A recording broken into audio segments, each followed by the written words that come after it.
Hello everybody, Agent KB here, and I'm back again, this time with a prediction video of the college football playoffs. Now, if you follow college football even remotely, you would have heard about the expansion of the playoff bracket going from 4 teams to 12. This makes these types of prediction videos a bit harder to make because of all the different factors that go into predicting 12 teams to compete for a national championship instead of 4, but it also makes it a whole lot more enjoyable because of the parity. The 12-team format consists of the 5 highest-ranked conference champions and then the next 7 highest-ranked teams in the poll. The Power 4 conference champions, which are the ACC, Big Ten, Big 12, and SEC, will get the top 4 seeds and will receive first-round byes in the playoffs.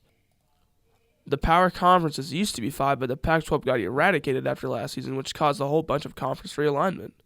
The highest-ranked Group of 5 champion will get the 12th seed.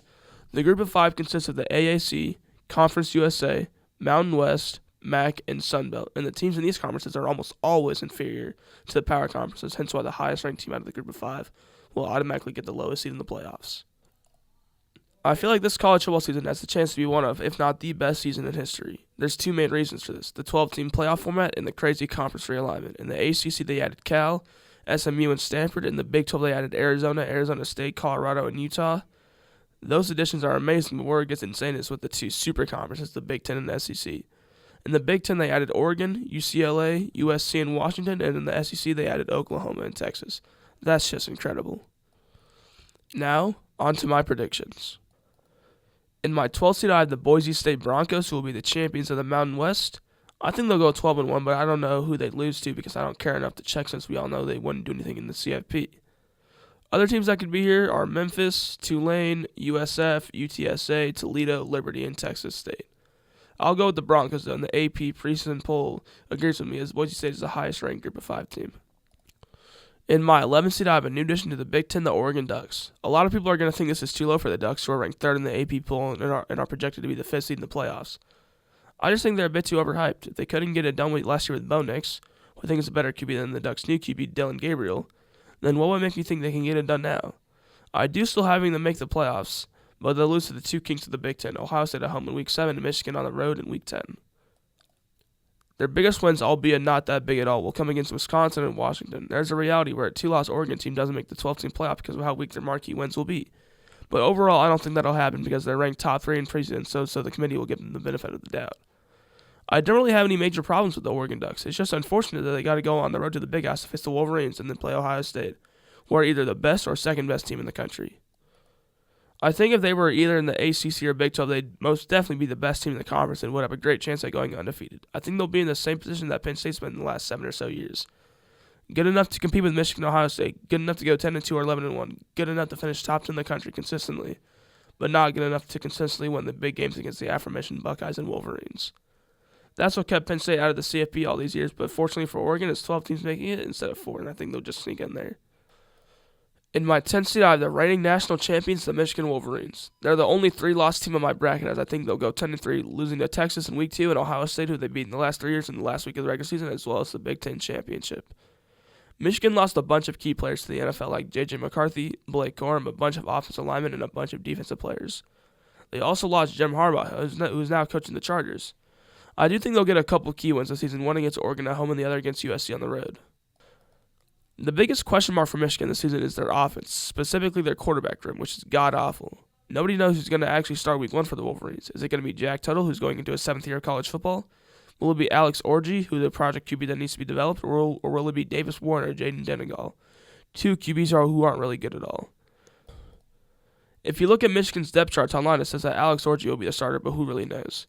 Michigan's run game will be great with Donovan Evers back there and an always great outline, and the defense will likely be top 3 in the country again this season, with stars like Will Johnson, Mason Graham, and Kenneth Grant. To me, the most important part of a championship team is the QB, and out of all the teams I predicted being the CFP, Michigan's QB is the weakest. Will that limit their success when it comes to winning games in the playoffs? Maybe. In my 9th seed, I had the Missouri Tigers. Mizzou's offense will be explosive this season, with a fringe top 10 QB in the country, Brady Cook, and likely the best receiver in the country, in Luther Burden III. Now, the defense won't be stifling, but it'll be average, and that's really all you need with an explosive offense. Now, they did lose one of the best running backs in college last season, Cody Schrader, to the NFL, and that hurts quite a bit. I think the Missouri Tigers will go 10-2, with losses to Alabama in Week 10 and Mississippi State, which would be a massive upset in Week 13. They will get a couple huge wins against Texas A&M on the road and Oklahoma at home, and that'll be great for the resume. A lot of people, however, are picking Missouri to miss the playoffs because of the added pressure to build onto what was a great 2023 campaign. Everybody's saying how when a team who isn't used to being good for such a long time and then suddenly becomes good for a season, the added pressure and hype that is brought onto them going into the following season is usually too much for the team. And I could totally see that happening with Mizzou this year. Last year they started the season unranked. They then became ranked when they defeated a top 20 Kansas State team on a deep game-winning field goal. They started the season 5-0 before dropping a game, subsequently falling out of the top 25 before moving back up after another key win. They just slowly creeped up and up the rankings until they finished the season ranked 8th, capping the season off with a win against Ohio State in the Cotton Bowl.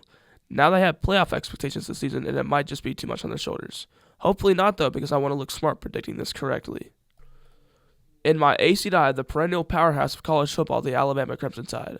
Now, obviously, when talking about Alabama, you got to talk about the huge void that Nick Saban, the greatest college coach of all time, left after retiring following a disappointing loss to the eventual champions, the Michigan Wolverines, in the playoffs. I think they'll go 10-2 with losses to Georgia and LSU, with the latter being on the road. They'll get some big wins against Tennessee on the road in Week 8 and Missouri at home in Week 9, back-to-back weeks with massive wins. To me, the biggest question for this Alabama team is the coaching of Kalen DeBoer compared to Nick Saban. I don't think it's a secret that the last two Alabama teams that Saban has fielded have been the worst of the Alabama dynasty, but Saban coached them well enough to get consecutive 11-win seasons in a playoff berth. The talent didn't get that much better for DeBoer's first season as a Crimson Tide head coach. Sure, Alabama will still be Alabama and consistently get 4 and 5 stars to commit to the program, but so do a bunch of other great SEC teams that will face off with Alabama this season. When playing tough road games in hostile environments, Saban coached his team through it perfectly, only losing 11 road games against SEC opponents in 17 years. Will Kalen DeBoer be able to coach his players through tough and hostile road games against great SEC competition like Tennessee, LSU, and Oklahoma? Or will he panic under the pressure by making dumb play calls and costing his team the game and also a playoff spot? Currently, I'm in the middle of this hot topic. I could see Alabama maxing out at 11 or 12 wins. I could also see them hit rock bottom at 8 wins, maybe even 7. In my 7th seed, I have the new members to the SEC, the Texas Longhorns, who returned possibly the best QB in college football in Quinn Ewers. To me, Texas has the third best chance to win the national championship this year. They're returning one of the great QBs in the nation. They kept some of their players from last season, and they got some really good transfers like Isaiah Bond and Andrew Makuba. I got Texas starting the season 11-0, but then finishing 11-2 with losses to Texas A&M in the final week of the regular season, and then in the SEC championship. Texas's resume will be the best out of all the teams making the playoffs this year, so they'll have wins over Michigan on the road, Oklahoma on the road, and Georgia at home. Michigan is the reigning national champion, and Georgia won the 2 championships before Michigan. Also, Oklahoma is a CFP contender ranked within the top 20 in the nation, so that's some great wins. I guess my biggest concern with Texas is how they'll adapt to the toughest conference in the country, the SEC. Last season they were in the Big 12, which is still a really good conference, but clearly a step or two behind the SEC. In last season's final CFP poll, there were 4 Big 12 teams compared to 6 SEC teams. And also in the last 18 seasons, the Big 12 hasn't won a national championship. In that same time span, the SEC has won 13 national championships. Sure, they were able to beat teams like Houston, BYU, and Kansas State in consecutive weeks, but will they be able to beat Florida, Arkansas, and Kentucky? Those middle-of-the-pack SEC teams prove to be a tough out every year, but ultimately I'm just playing devil's advocate as I think Texas will be just fine. In my 6th seed, I had the Notre Dame Fighting Irish. Notre Dame lost some key players from last year's team to the NFL, those players being Sam Hartman, Joe Alt, and Audric Estime, along with others. But in return, they got a good transfer QB in Riley Leonard and a good recruiting class. Now, we all know Notre Dame is O-line U and a second fiddle to Iowa and tight end U, so we know they'll be good at those positions. Will Riley Leonard be a good fit in the Irish offense? I think yes, but not to the same extent people think. He'll be good, but I think he'll be on the same level as Sam Hartman, maybe a slight notch above, and Sam Hartman, though he's a good QB, he isn't anything special. I think Notre Dame will go 11-1, losing the first week of the season to Texas A&M before winning out the rest of the way. Those 11 straight wins include huge wins against Georgia Tech on the road, Florida State at home, and USC on the road. Notre Dame, compared to other great teams, doesn't have that much room for error because they don't play that much consistent competition. Sure, they play some good teams here and there, but after those good opponents, there's teams like Northern Illinois, Purdue, Miami, Ohio, Stanford, Navy, Virginia, and Army. If you follow college sports but not football, then you might be wondering why there isn't a set conference play that Notre Dame faces. And that's because Notre Dame isn't in a conference for football. They're independent. And that's very weird to me because in every other collegiate sport, Notre Dame is in the ACC. And it's not like they can't compete in the ACC in football. In 2020, they competed in the ACC and finished undefeated in conference play, even though they lost the ACC championship and made the college football playoffs.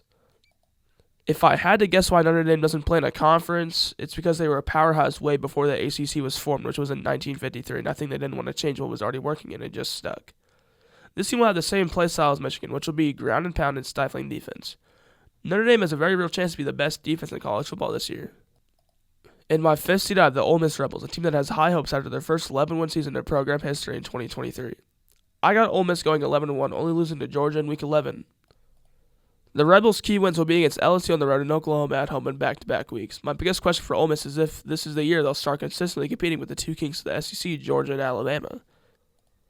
Before this season, the SEC was divided into two divisions, the East and West. Ole Miss was in the West, while Georgia was in the East, and that's why the Rebels don't consistently play the Dogs year after year. But last season, Ole Miss did play Georgia, and they got handled 52-17.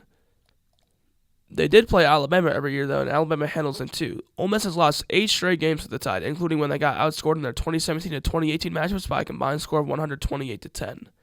The 2022 and 2023 renditions have been a lot closer, with Alabama winning 30-24 in 2022 and 24-10 in 2023. This will be the first season since 1991 that Ole Miss and Alabama won't play each other, but if they did, I believe Ole Miss would win. Ole Miss did lose one of the best running backs in the nation, Quinshon Judkins, to the transfer portal, but for some reason I don't think it'll matter too much. Ole Miss has some really high expectations this year. They're ranked 6th in the preseason poll, which is the highest they've been ranked heading into a season since 1971, and I think they'll match the hype with a stellar 2024 campaign. As I've said before, the two most important factors that give a team the best chance to win a national championship is the level of QB play and how stifling the defense is. Jackson Dart is getting a lot of Heisman hype, and even though I don't think he'll win it, I believe he'll be around a top 5 QB at the conclusion of this season. He's got great offensive talent surrounding him, players like Ulysses Bentley IV and Trey Harris. We all know Ole Miss is good at the quarterback position, but there's some question marks around the defense. The last time Ole Miss had a great defense was in 2014 when they actually had the number 1 defense in the country. In the years after 2014, they've had 4 defensive years ranked in the 100s and no defense ranked inside the top 30. But this year I think they'll be a really good defense. I just got a feeling that I can't really explain. The best part of that defense, in my opinion, will be the D-line spearheaded by Jared Ivey. Overall, I think this will be a very special season for the Rebels. In my 4th seed, I have the ACC champion Clemson Tigers, who are looking to get back into the CFP after a fall from grace after Trevor Lawrence left for the NFL in 2021. From 2015 to 2020, Clemson was in the CFP, and in 2015, 2016, 2018, and 2019, they were either winning or just barely losing the national championship. During that amazing 6-year run, the Tigers went 79-7, a 91.8% win rate. To put that into perspective, Alabama, Clemson's biggest rival from 2015 to 2020, went 79-6, a 92.9% win rate. Clemson was on par with Alabama, likely the best dynasty in college football history for a 6-year period. But from the 2021 season on, Clemson hasn't made the CFP. I think Clemson will finish the season 11-2, losing to Georgia and Florida State. Their marquee wins will come against NC State at home and Virginia Tech on the road, along with the ACC championship against Florida State, getting revenge on them for their Week 6 defeat. The big thing for me is how much better Cade Klubnik will get. Last season, Klubnik was good, nothing special, but serviceable. For Clemson to take that next step, Cade Klubnik has to turn into what he was hyped to be coming into the Clemson program. If he doesn't improve drastically, I think Clemson will have another one of those years they've been having since 2021, winning 10 games and likely missing the CFP. Klubnik needs to show the college football world why he was a 5-star and the highest-rated QB coming out of high school. As I've constantly stated before in this video, the two main factors that make a great team transform into a championship team are the level of QB play and the defense. If the QB is able to drive down the field in a hostile environment to score a touchdown, and then the defense comes out and gets a 3-and-out, that'll take all the momentum away from the opponent and suck the noise out of the stadium. To most people who follow college football, they'll realize that Clemson's defense will be great this year. Since 2015, the Clemson defense has been top 30 in the country every year except for one year, that year being 2023. In 2023, Clemson finished as the 31st ranked defense in the country. This season, I see the Tigers returning inside that top 10 area, maybe even top 5, with stars like Peter Woods and Barrett Carter returning. So ultimately, that Clemson Tigers defense will be just fine. It all lands on the shoulders of Klubnik. If he performs like a 5-star in his second season as a starter, third as a player, then Clemson will definitely be in position to win the ACC and compete for a national championship come wintertime. In my third seed, I have the Big 12 newcomer and champion, the Utah Utes. Utah is an old-school type of play style, the type of play style that wants to run the ball down the middle with exceptional blocking, the type that plays the field position game, the type that has annoying defense to the point it demoralizes you. We all know what we're going to get from Utah every season. The only reason they weren't talked about as much as last season was because their star QB, Cam Rising, didn't play it down for them because of an injury. He's back this year and is primed to take Utah to the promised land. As we all know, Utah has been in the Pac-12 for years now, but since that has been disintegrated, they moved to the Big 12. There's a bad rep for Pac-12 teams in the playoff era. People would say stuff like, the Pac-12 doesn't have any defense, the best Pac-12 teams won't do anything against good teams in other conferences because of their lack of defense. The Pac-12 is the best offensive conference in the country, but what about their defensive side of the ball? I don't think that narrative applies to the Utes, though. Utah has always been an outlier in the Pac. They were the complete opposite of what powerhouse teams in the Pac-12 like USC, Washington, and Oregon. Those teams had high-flying offenses and mediocre to downright terrible defenses. Utah consistently has an average to a slightly above average offense, but an elite defense. And that's why they succeeded so heavily in the Pac-12, because defense wins championships.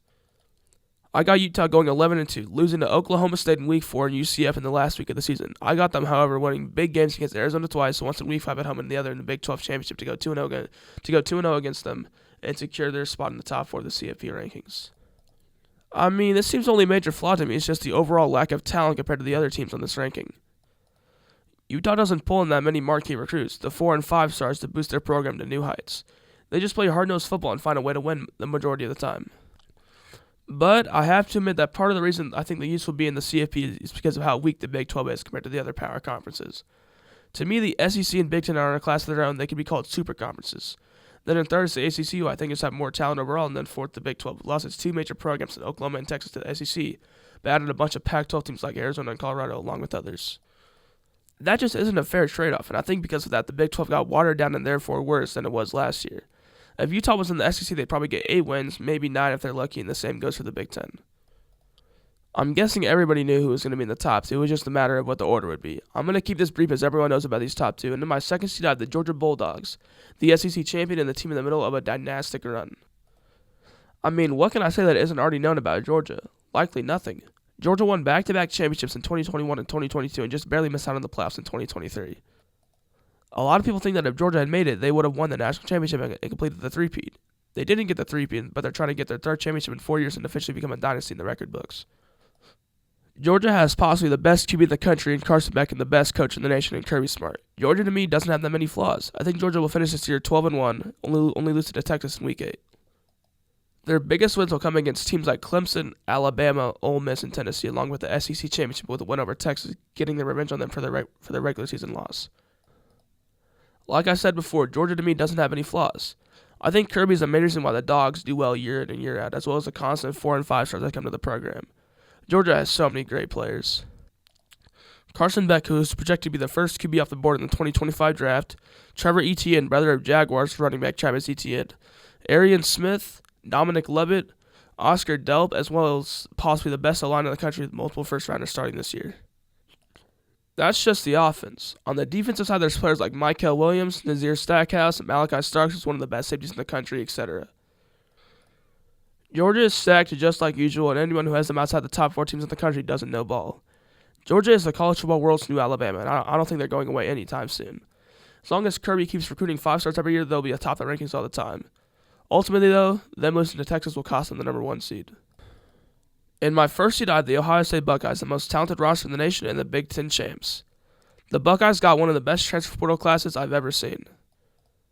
They got Will Howard, a very consistent QB that transferred from Kansas State, Quinshon Judkins, one of the best running backs in the country, and a transfer from Ole Miss, Caleb Downs, possibly the best safety in the nation, a transfer from Alabama, and even a backup QB for the future in Julian Sayin, a transfer from Alabama, and that's only naming a few. They also got star wide receiver Emeka Egbuka, who was projected to be a first-round pick in April of next year. They also got easily the best running back room in the country with Travion Henderson backing up Quinshon Judkins. OSU will have a high-flying offense, but their defense might be the best part of the team, with players like Jack Sawyer, Tyleek Williams, JT Tuimoloau, Denzel Burke, Lathan Ransom, and Caleb Downs. It shouldn't be that much of a surprise. There's really a great chance Ohio State finishes this season with the number 1 ranked defense in the country. I got Ohio State going 13-0, undefeated. Their major wins will be against Oregon on the road, Penn State on the road, and their rivals in the Michigan Wolverines at home. They'll also beat the Wolverines in the Big Ten Championship to go 2-0 against them on the season. The biggest question for Ohio State this season is if they can match the physicality of the Michigan Wolverines. And even though they might not be able to fully, it'll definitely be improved from a year ago.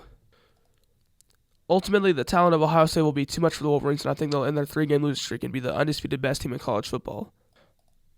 Honestly, Ohio State has a chance to be one of the greatest teams in CFP history. Like I said, I'd keep these 2 brief because everyone already knows about the Buckeyes and Bulldogs. That's my predictions for this upcoming season. I hope you enjoyed it. I'm the best. Please always remember that. Please. Thank you.